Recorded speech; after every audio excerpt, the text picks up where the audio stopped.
I'm bold. I'm not. I'm bold. I'm not. Okay. I think I'm bold. I don't know. What do you think? Anyways, hi. I'm EJ Arthur and welcome to our channel. It's our channel if you've hit that subscribe button. If you haven't, please do. Okay, I'm sure you will learn a lot from this channel, and do share. So today we are talking about being bold and influential. I'm going to put this down. Being bold and influential.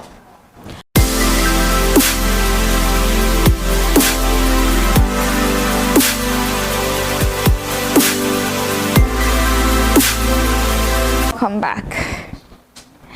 You know, there's something I have been thinking about for some time now, and that is Christians not being bold and influential. So I found myself working in a station like 2 weeks ago, and then I saw this man smoking freely, like walking around and smoking, and no one turned, like no one looked over their shoulder. It didn't bother anybody. So I asked myself, would anyone look at me strangely if I walked around reading the Bible? Hell yeah. No, sorry. Heaven yeah. They will look over their shoulders. Why? Because they will feel that is weird. But that is supposed to be a normal life of a Christian, right? You should be bold. If someone is bold enough to walk around smoking, drinking, smoking pot, then you should be able to walk around praying, reading, and that is normal. But then we are scared. So that really jolted me. I was like, okay, this is something I want to talk about with you. This is something I want us to discuss. It's a discussion because you're going to leave your comments. We are going to keep talking about it on my social media handles. But I want to talk about being bold and influential.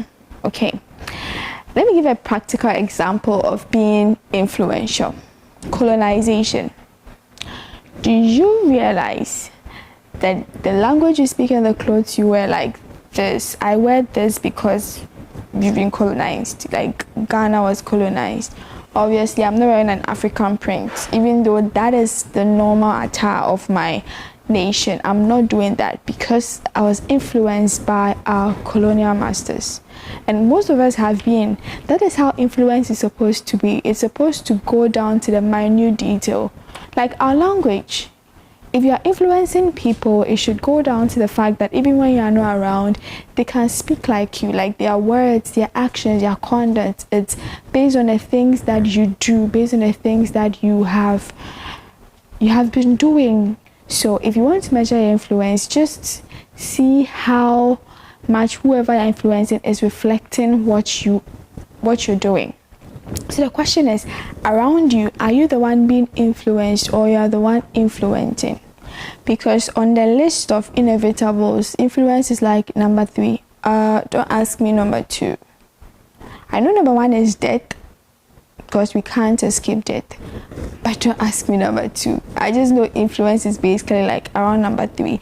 You can't escape being influenced, okay, by your peers, by everyone around you. At a point in time, you are being influenced. Even by the way you walk, probably you learned it from a friend or your mom or someone close to you, the way you talk. So you'll be influenced one way or the other, but make sure that you're influencing people. That is what we are supposed to do as Christians, right? Influence the world. You know, we are citizens of heaven, what the Bible says so in Philippians. So the same way I use colonization is like a different country sending his people to another country to influence. That is what we are as Christians. We've been sent to influence the world. But what do we see? You are shy to walk around speaking in tongues. Like you are basically shy. And I think that is an abnormality. Like, how do you influence people if you are afraid of them? How do you influence people if you are thinking of what they would think, but they are not shy about certain things? Like, people are not shy to do anything. Like, but you realize you are shy to actually dress decently. You're actually shy to do the right thing, and then you feel normal doing the wrong thing. But that's not the norm. That's not a norm. So today I just want you to know that if you are shy to tell someone that okay, I'm a virgin, it's something you don't want to say, then it means you should go back into your closet and try and redefine who you really are. Because come to think of it, what's right? Is it being a virgin or not being a virgin? Which one is right? So why are you shy to say the right thing? Why are you shy to say, oh, I'm doing the right thing? Why are you shy to say I'm a Christian? Why are you shy to say I go to church? That is the right thing, right? I think I could be spooky with that. That's the right thing. Like, that is the right thing. But then we can't influence the world we are afraid of, or we are too concerned and tiptoeing around, too shy to just say who we are. So we are supposed to be bold. God told Joshua that be strong and courageous. Without courage, you can't influence the people around. Besides, a wise man once said, you are not supposed to be the light of the church. You are supposed to be the light of the world. And you are afraid of the world you are supposed to light. Well, I'm just thinking, how are you going to light a world you are afraid of? So today, this video is basically to tell you that if you are going to change anything, or if you are a Christian, if you sit down and think, okay, I'm a Christian, then your duty is to be bold and influential. Know your sphere of influence and then take charge. If your work is your sphere of influence, take charge. If, let's say, I think social media is my sphere of influence, I should be able to say things like this. I should be able to tell the world that this is what is happening and then this is the right thing to do. So know your sphere of influence and take charge. Influence the world. That is what you are here for. Imagine a British being sent to come and colonize, and then basically the British is now wearing African print and the British is now acting like a Ghanaian.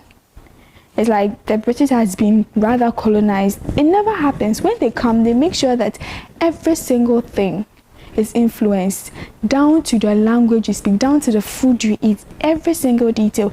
That is what is expected of us as Christians. So I think it's time to rise up and be bold, to walk down the streets praying and not be concerned the same way no one is concerned when someone is walking down the street smoking. Like, don't be concerned, just do the right thing. You should be bold enough to tell someone, hey, I'm a virgin. Yes, you should be bold enough to say that, hey, I am a Christian, I'm going to church. Not just like you're not going to church and then later you go and change in some kana or something. You should be bold enough to tell people who you are. And then when you tell people who you are, you tell people what to expect from you. And I think most of us don't want to be bold because we don't want people to define us. We want to be in between. But then in Christianity, there's no sitting on the fence. Either you're black or white. You can't be grey. Jonathan McReynolds said it. There is no grey. So make sure that you are bold and influencing wherever you are, be influential. Influence your friends. Let them know what you stand for. Okay, it doesn't matter how much they criticize. Let them know what you stand for. And then I am sure that God will be proud of you. Proud of us, because I'm going to do this too, and I think it's high time we all did it together. So hey, be bold and influential this year.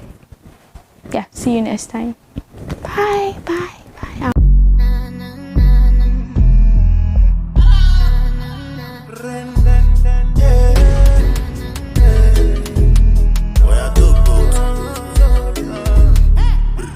Love economy, standing we got to. We are one family, we be macho. Open Deuteronomy, go read your Bible. Now opportunity to come to God to better. We be winning, never lolo. We be going.